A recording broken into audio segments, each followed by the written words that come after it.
Bienvenidos. Hay épocas que terminan no con un susurro, sino con una explosión. Durante casi 30 años después de la Segunda Guerra Mundial, el mundo occidental vivió una edad de oro, un periodo de crecimiento económico, como no se había visto nunca. Todo parecía posible, impulsado por un motor que se daba por sentado. La energía barata, casi limitada.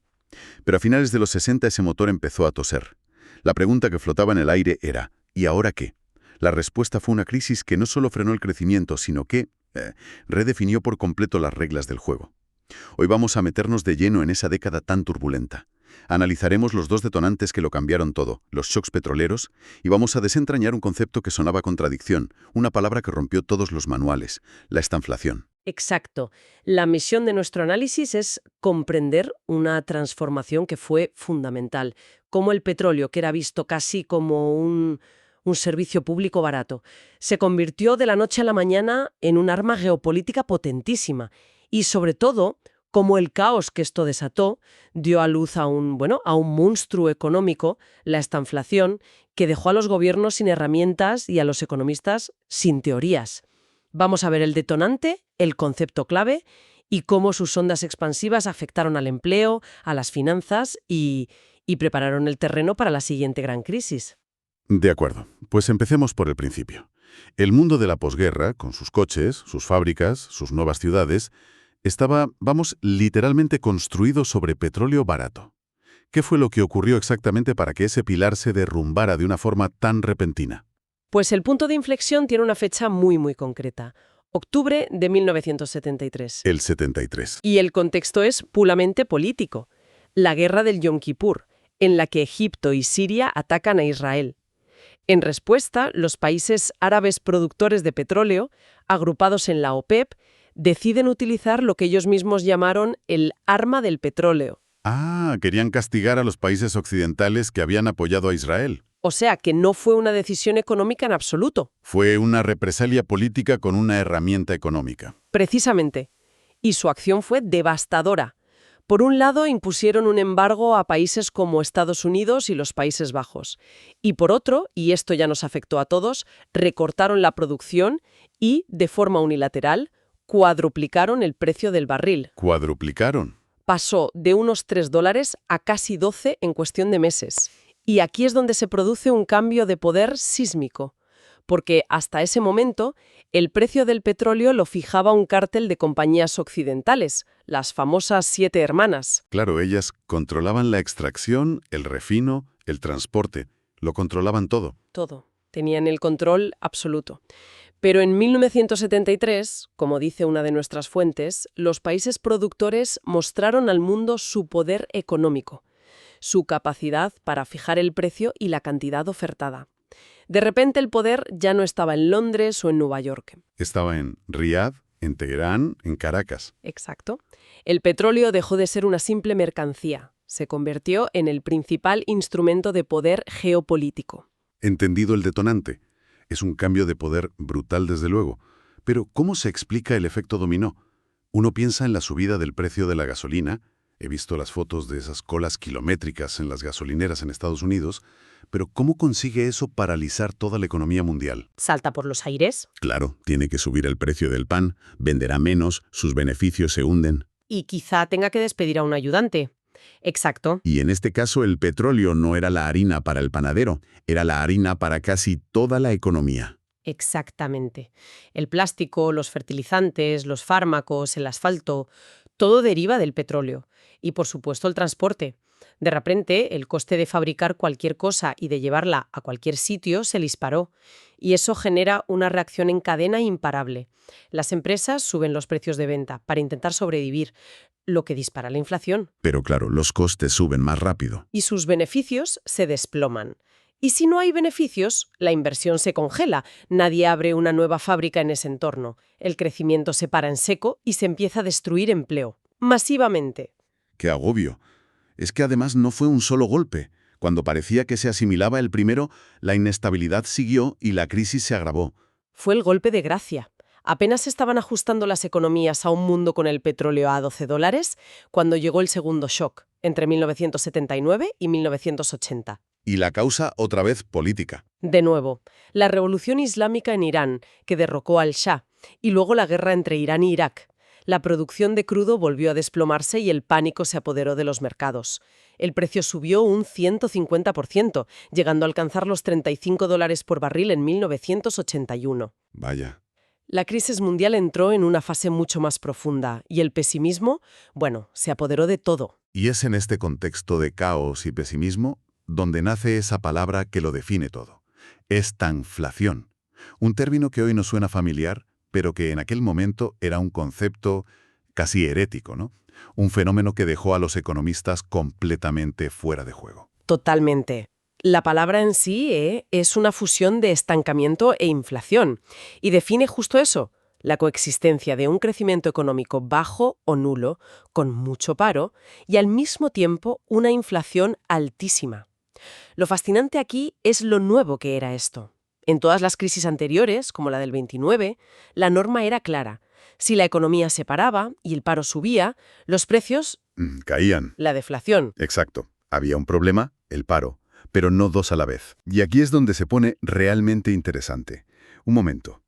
Si la teoría económica que todo el mundo usaba decía que el paro y la inflación eran como los dos extremos de un balancín, que si uno subía, el otro tenía que bajar, ¿cómo es posible que de repente los dos estuvieran por las nubes al mismo tiempo?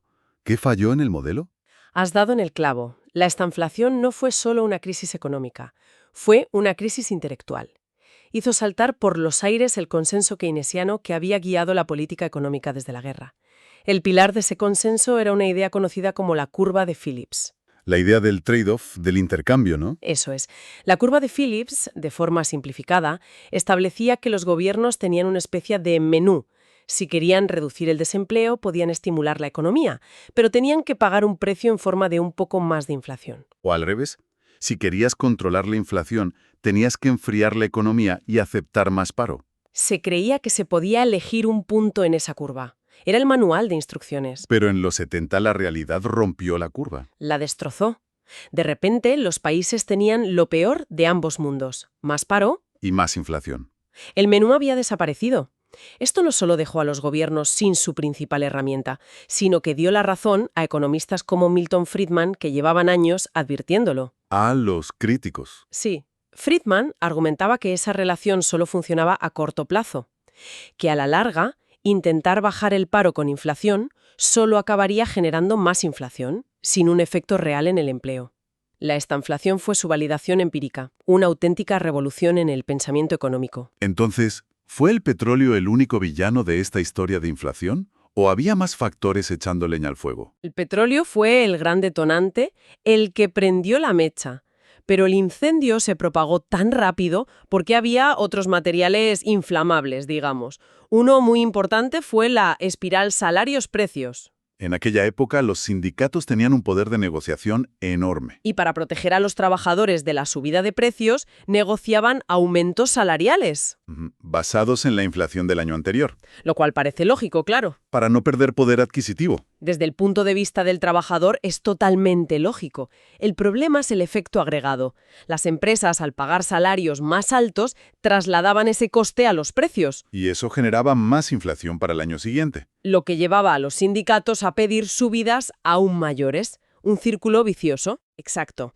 Uno que se retroalimentaba y era muy difícil de parar. Y a eso súmale un par de años de malas cosechas que encarecieron los alimentos. Y para rematar, la propia respuesta de los gobiernos que intentaron combatir la crisis con más gasto público, lo que en un contexto de shock de oferta solo sirvió para echar más gasolina al fuego de la inflación. Vaya tormenta perfecta. Tenemos precios desbocados, teorías económicas rotas. Hablemos de la otra cara de la moneda, del coste humano. El desempleo. La economía no crecía, pero al mismo tiempo daba la sensación de que había más gente que nunca buscando trabajo. ¿Cómo se explica esa paradoja? Es que a la crisis económica se le sumó un profundo cambio demográfico. Por un lado, la generación del baby boom de los 60 empezó a llegar en masa al mercado laboral, justo en los 70. Mucha más gente joven. Y por otro lado, fue la década de la incorporación masiva de la mujer al trabajo remunerado. El resultado fue que en la oferta de trabajo, el número de personas buscando un empleo creció a un ritmo vertiginoso, mucho más rápido de lo que una economía en crisis podía absorber. Es decir, el pastel económico no solo no crecía, sino que se encogía, y al mismo tiempo había muchísimas más personas queriendo un trozo. Esa es la imagen perfecta. Y ante esa situación, ¿cuál fue la respuesta de los gobiernos? ¿Qué podían hacer? Me imagino que la presión social para hacer algo debió de ser inmensa. Inmensa. Y la reacción fue intentar proteger a la población, mantener a flote el estado del bienestar que se había construido en las décadas anteriores. Así que los gobiernos aumentaron masivamente el gasto público. Más prestaciones por desempleo, jubilaciones anticipadas, subsidios e industrias en crisis. Hay un dato en las fuentes que es demoledor. Entre 1960 y 1982, el peso del gasto público sobre el PIB en los países de la OCDE aumentó de media más de 20 puntos. Un aumento brutal. ¿Y cómo se pagó todo eso si la economía no crecía y los ingresos por impuestos caían? Es que no se pagó, se financió con deuda. Los déficits públicos se dispararon de forma descontrolada en casi todos los países, sentando las bases de otro problema que arrastraríamos durante décadas. Vale, vamos conectando todos los puntos. Por un lado tenemos a los países consumidores de petróleo, Europa, Estados Unidos, sufriendo estanflación, paro, un endeudamiento público galopante. Pero por otro lado, alguien se está haciendo inmensamente rico con todo esto. ¿Qué pasó con la fortuna que estaban acumulando los países de la OPEP?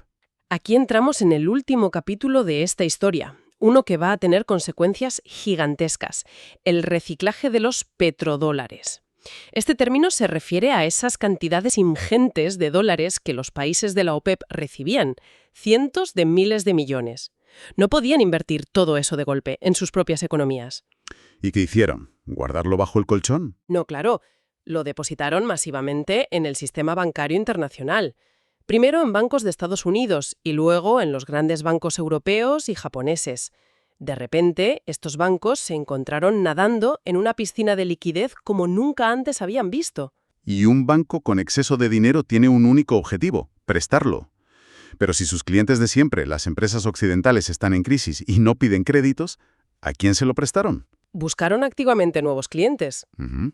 y los encontraron en los países en vías de desarrollo, especialmente en América Latina, Brasil, México, Argentina y también en los países del bloque del Este. Estos países también sufrían la crisis, sus facturas energéticas se habían disparado y necesitaban financiación desesperadamente. Y vieron en esos créditos, que supongo que serían baratos, una solución a corto plazo. Una solución que parecía un regalo del cielo, pero muy peligrosa. ¿Por qué? Porque lo que estaba ocurriendo en realidad era el nacimiento de la globalización financiera moderna. Ese flujo masivo de petrodólares reciclados en forma de deuda estaba interconectando todo el sistema y al mismo tiempo, al concederse estos préstamos de forma masiva, a menudo con poco control, se estaba inflando una burbuja de deuda colosal. Se estaba sembrando la semilla de la siguiente gran crisis, la de la deuda de los años 80. Entonces, si tuviéramos que resumir, la crisis de los 70 fue mucho más que una simple subida del precio del petróleo. Fue el fin de una era de energía barata, el nacimiento de la estanflación, que humilló a toda una generación de economistas, y el inicio de un nuevo orden financiero global que preparó el terreno para el desastre que vendría después. Has trazado el mapa a la perfección, y eso nos deja con una reflexión final.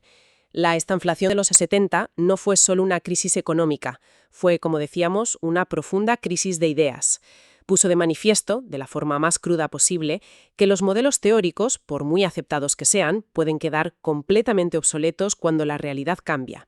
Y esto plantea una pregunta fundamental que sigue totalmente vigente hoy, en un mundo que también se enfrenta a shocks inesperados. Cuando la realidad económica desborda la teoría, ¿están nuestras instituciones preparadas para abandonar sus dogmas y adaptarse con rapidez? ¿O están condenadas, por inercia o ideología, a aplicar recetas antiguas a problemas nuevos, pagando un altísimo coste social en el proceso?